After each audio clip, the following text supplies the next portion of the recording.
Ó Jesus, esta hora precisa de minha vida. Teu filho te quer falar. Eu sou aquele cavaleiro das cordilheiras que desceu para enfrentar o mundo. Esse destinava as minhas testemunha. Eu minhas vidas do só pensamento, numa só evolução.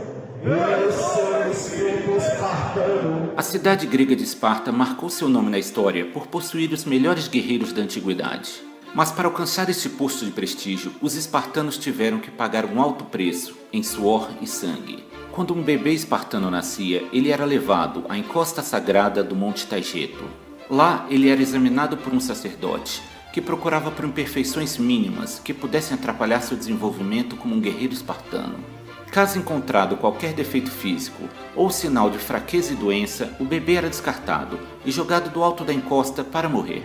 Os espartanos lutavam usando a formação de falange, onde todos os soldados formavam um bloco sólido, e por isso eles acreditavam que soldados imperfeitos seriam como elos fracos de uma corrente. Caso o bebê fosse considerado apto a se desenvolver como um soldado espartano, ele era entregue à sua família, que o criaria como uma criança normal até a idade de 7 anos. Ao completar essa idade, ele era levado ao Magog, que era uma mistura de quartel com escola militar, que seria sua nova casa por muitos e longos anos. Desde o primeiro dia, tem início sua educação militar. Seu treinamento focava no aperfeiçoamento de habilidades militares e na disciplina.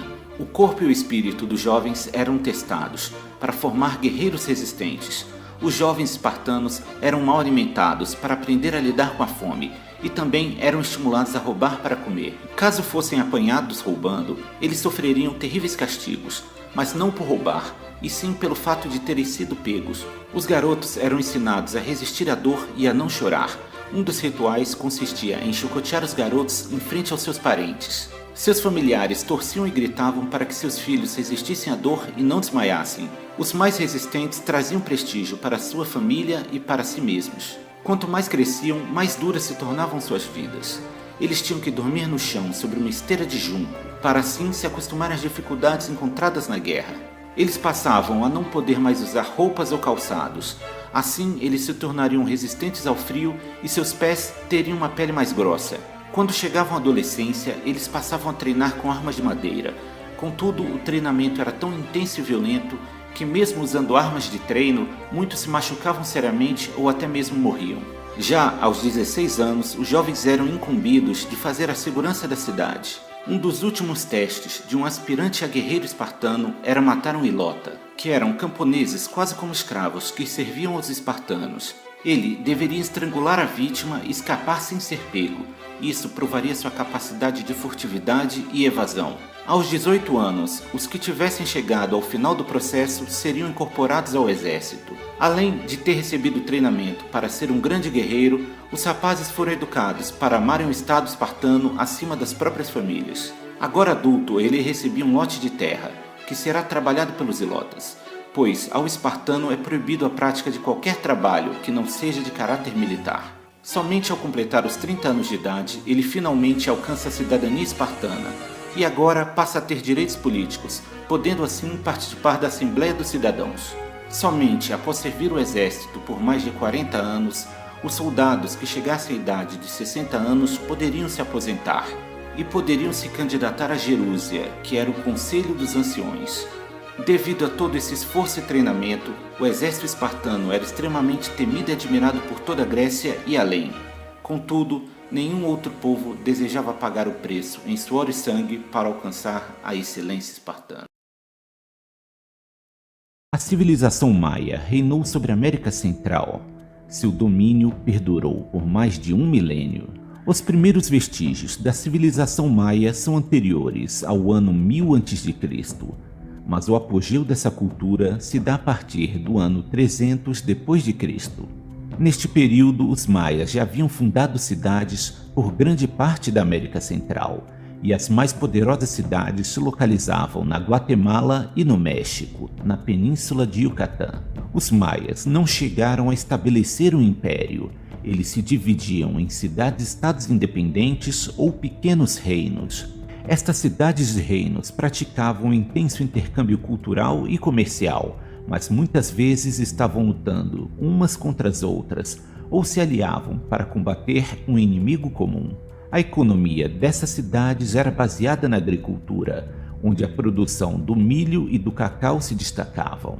O milho, além de ter seu papel como um dos alimentos básicos para a cultura maia, ainda tinha um papel na esfera religiosa. Conforme os mitos maias, os deuses fizeram uso do milho como matéria-prima para a criação do homem. Mas não pense que, por se tratar de uma civilização basicamente agrária, eles seriam um povo pouco desenvolvido. A matemática maia era muito desenvolvida, superando até mesmo a matemática greco-romana em diversos aspectos. Isso possibilitou o desenvolvimento de sua engenharia, proporcionando a construção de obras arquitetônicas grandiosas.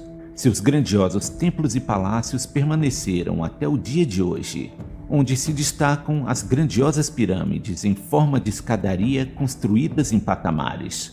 A civilização maia também possuía uma astronomia avançadíssima. Isso possibilitou a criação dos famosos calendários maias, que são até hoje objeto de estudos científicos e astrológicos. Os maias tinham como sistema de governo a teocracia. Dessa forma, a política e a religião se misturavam. Os reis eram vistos como figuras divinas e toda sua autoridade provinha dos deuses. Um dos papéis do governante era manter os deuses satisfeitos, e para isso eram promovidos os mais diversos tipos de cerimônias religiosas em honra aos deuses, incluindo até mesmo sacrifícios humanos. Sua religião era politeísta, portanto eles acreditavam em diversos deuses. Por fim, ainda é desconhecido o motivo do declínio da civilização maia. É comum imaginar que seu declínio se deveu pela chegada dos conquistadores espanhóis. Contudo, quando eles chegaram, a civilização maia já havia entrado em decadência e as grandes cidades estavam abandonadas e em ruínas. Existem diversas especulações a respeito da queda dos maias. Alguns atribuem a eventos climáticos extremos que causaram uma grande fome, outros a epidemias de doenças, e alguns acreditam que foi devido a guerras. Mas até hoje não foi encontrada uma resposta definitiva para esse mistério.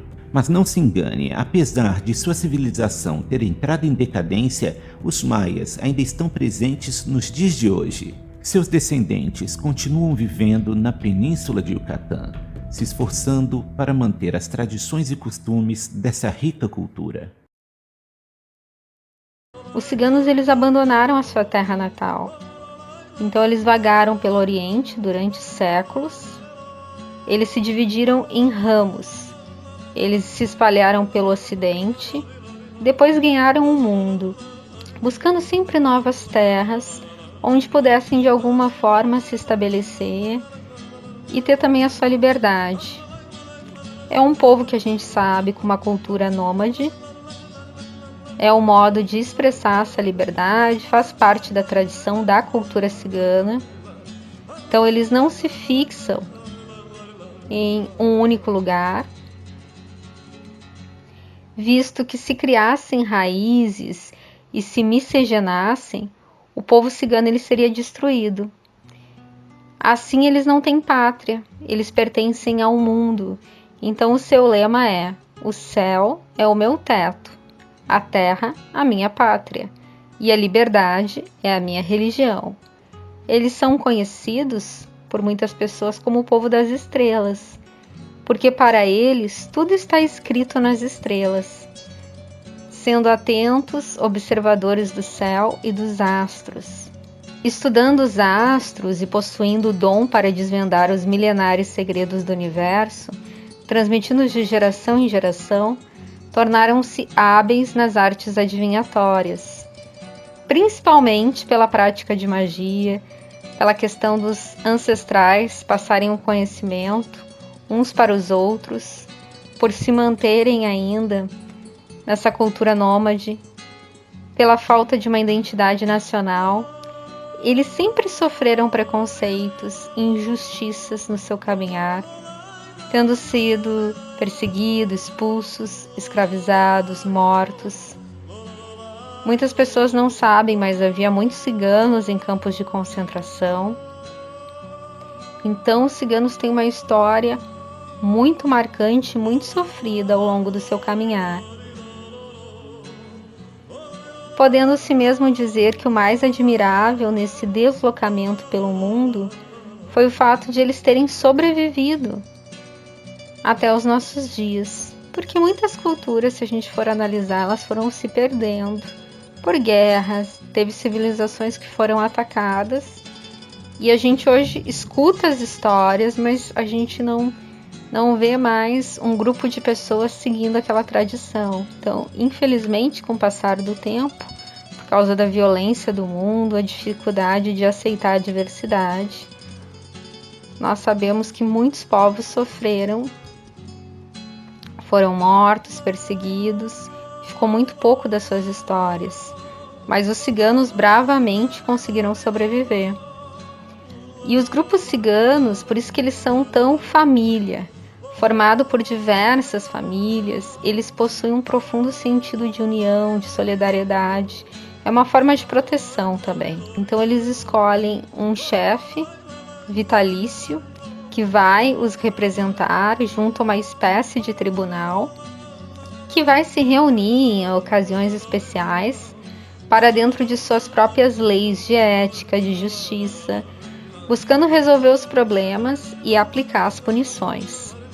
Os ciganos também eles se casam bem cedo, sendo as meninas prometidas desde pequena entre famílias, geralmente do mesmo grupo ou subgrupo. Uma mulher cigana não pode se casar com um homem não cigano, podendo sofrer uma pena de expulsão. É possível, porém, o casamento de um cigano com uma mulher não cigana, desde que ela se submeta às regras e tradições ciganas. Hoje em dia, a gente vê que algumas famílias, pela questão da evolução, da mudança, também podem ter mudado esse sistema, mas dentro da questão tradicional ainda, transgeracional, a gente vê isso acontecer muito. Então ainda existe, como várias outras culturas, muita desigualdade entre homens e mulheres. As mulheres ciganas sempre fascinaram por sua beleza mística e perturbadora, pois nelas tudo é envolvente, ardente, seu andar, seu dançar, seu olhar, suas práticas, enquanto seus maridos, para o sustento da família, eles se dedicam às antigas profissões como artesanais, ensinadas desde cedo aos seus filhos. Elas também sempre contribuem economicamente. Com a leitura da sorte, usam saias compridas e rodadas, pois para o cigano a mulher é impura da cintura para baixo. São proibidas de cortar os cabelos, então elas usam lenços na cabeça e jamais sentam à mesma mesa com os homens. O povo cigano é cheio de energia, passionalidade. Eles cantam, dançam tanto na alegria como na tristeza, pois para o cigano a vida é uma festa. Nas suas celebrações, em torno das fogueiras acesas, barracas multicoloridas, montadas ao ar livre, mesmo no fundo dos quintais, dos que atualmente residem em casas, não faltam as músicas, danças, orações, vinhos e comidas.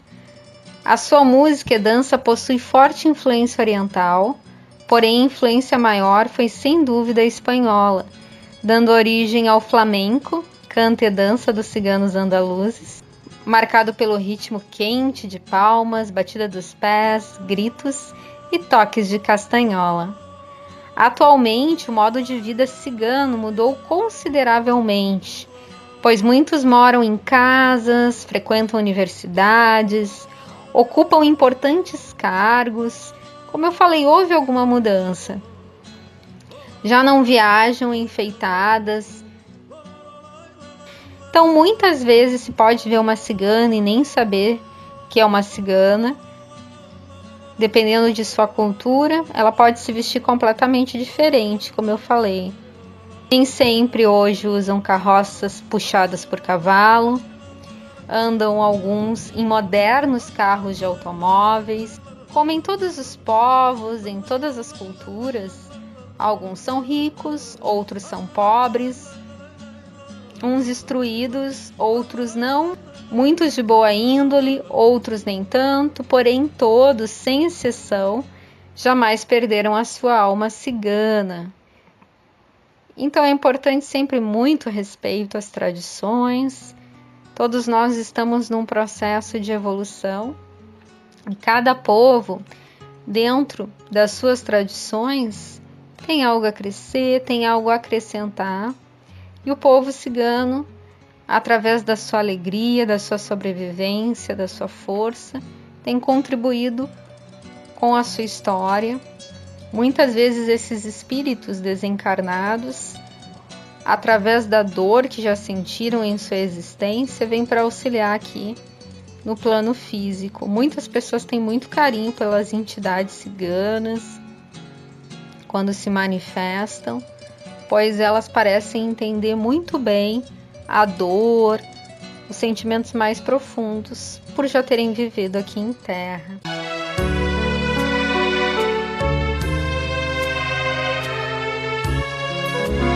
Príncipes maias do amanhecer, nobres de tradição imortal, redimindo o passado tão triste, sem grandeza e amor fraternal, orgulho e vaidade infinita, nos trouxe cantadora final.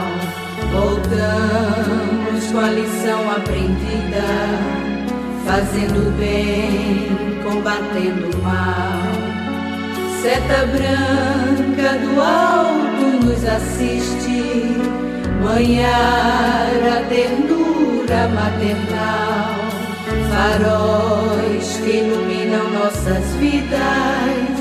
Janeiro foi quem nos deu o sinal, trocando o orgulho pela humildade, a sombra pela luz matinal, andando pela estrada da vida, não tememos qualquer vendaval. Príncipes maias do amanhecer, nobres de tradição imortal, redimindo um passado tão triste, sem grandeza e amor fraternal.